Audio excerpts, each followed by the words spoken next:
Përshëndetje për gjithë këtu zonja kryesori, zoti Islami, përfaqësues të publik, përfaqësues të institucioneve tjera, qendrave për punë sociale, Blerim nga Ministria e Drejtësisë, ju mentor social që vërtet është një kënaqësi sot të jemi së bashku prej gjithë atyre që u përmendën edhe nga Arjeta, edhe nga Mirlinda, po edhe nga Ramadani. Është një projekt që realisht kemi pas një bashkëpunim duke filluar nga bashkëpunimi parë që ka qenë me publikin atje, po do më kaluar te pjesa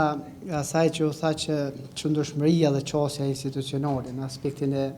krijimit të qëndrueshmërisë. E para që është shumë e rëndësishme që mentorimi social edhe të kaluar si pjesë e diskutimeve të brendshme që kemi pasur edhe me asociacionet e qendrave, po edhe me aktorë tjerë, vlerësojmë që ka qenë një prej komponentave që kemi menduar në këto 5 vitet e fundit, ndoshta edhe pse pandemia na ka atakuar me shumë procese tjera, kemi menduar që është një prej komponentave që është shumë e rëndësishme. Dhe që nga këto 5 vitet e fundit, nga ona institucionale, qasja jonë në hartimin e legjislacionit ka qenë që ku t'ja krijojmë një bazë ligjore, të paktën që në të ardhmen si komponent duke pa edhe praktika, duke pa edhe modelet e tjera të mundësive, është shumë e rëndësishme që Kosova ka një grup të madh të grupeve të cënueshme. Ka mungesë kapaciteteve institucionale, si të zyrat e punësimit, si të qendrat për punë sociale, dhe nevoja për mbështetje edhe të zyrtarëve, jo vetëm të grupeve të cënueshme, mendoj që janë dy aktorë këtu. E para, mentorimi social, edhe pse objektiva është ndoshta që këto kategori specifike të ofrohen ndihma, por mendoj që këtu është përfitimi dyanshëm nga mentor social. Përveç kategorive krijojnë edhe këtë pikën e dopt të bashkëpunimit që ka ekzistuar në mes të institucioneve përkohëse, kur të bëjmë ku të kemi qasjen e aspektit të reintegrimit ose të angazhimit të grupeve të cënueshme. E para, kjo nga perspektiva tjetër institucionale dhe qasja projektit, duke falendëruar në këtë rast edhe Gizin, po edhe partnerët tjerë, është që ne kemi pas një praktikë dhe një bashkëpunim nga një organizatë mjaft me eksperiencë si ka qenë publiku, një projekt regional,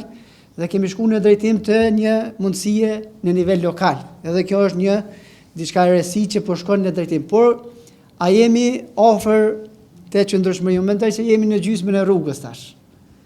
Na duhet ndoshta një angazhim shtesë dhe një bashkëpunim që vërtet kjo rrugë dhe ky grup i dytë i mentorëve social të vazhdohet me tutje në akreditimin në fund të programit të mentorimit social, që besoj që ka mjaft shumë punë, ishim edhe në takimin e kaluar që ka mjaft punë dhe na duhet një punë e përbashkët, edhe me partnerët si që janë Gizi, organizatat jo qeveritore, institucionet, asociacionin e qendrave për punë sociale, zyrat e punësimit, qendrat për punë sociale, që vërtet ne t'i dhom qëndrueshmëri institucionale. E përmendi Arjeta që vërtet këto 20 vitet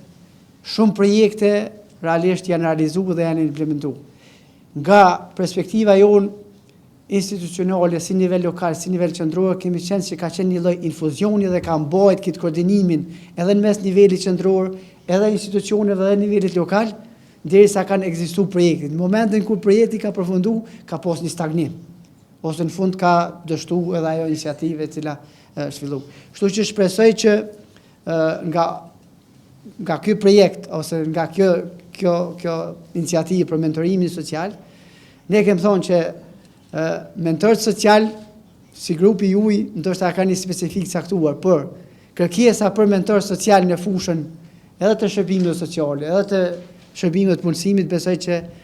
është shumë më e madhe se sa realisht ne kemi potencial ose mundësi ose grup të mentorëve që, por është shumë e rëndësishme që kjo pjesa institucionale të vazhdohet me tutje dhe nga ona jonë si Ministri e Financave, por edhe ministri tjera, besoj edhe institucione tjera, ekziston gatishmëria, do të jemi të gatshëm në bashkëpunim me mundësitë që kemi, por në fund shohim edhe aspektin ligjor që besoj që në legjislacionin aktual që është aprovuar një pjesë të pjesa shërbimeve sociale, siç është ligji i shërbimeve sociale, por edhe në pjesën e legjislacionit të punësimit, edhe në pjesën e legjislacionit të skemave që jemi në reformimin e skemës ndihme sociale, komponenta e mentorimit do të jetë pjesë që këto grupe të cënueshme të orientohen, të këshillohen, të mbështeten në komponentën e aktivizimit që është një prej komponentave kryesore në të ardhmen për të pavarësuar secilin prej grupeve të cënueshme, por edhe punësimin e sidomos grave apo vajzave që realisht janë nevojë. Nuk po zgjatem më shumë, suksese, faleminderit për bashkëpunimin, ne do të jemi prapë të gatshëm me bashkëpunu si nivel qendror, por edhe me aktorë të tjerë ndër institucional si janë. Faleminderit.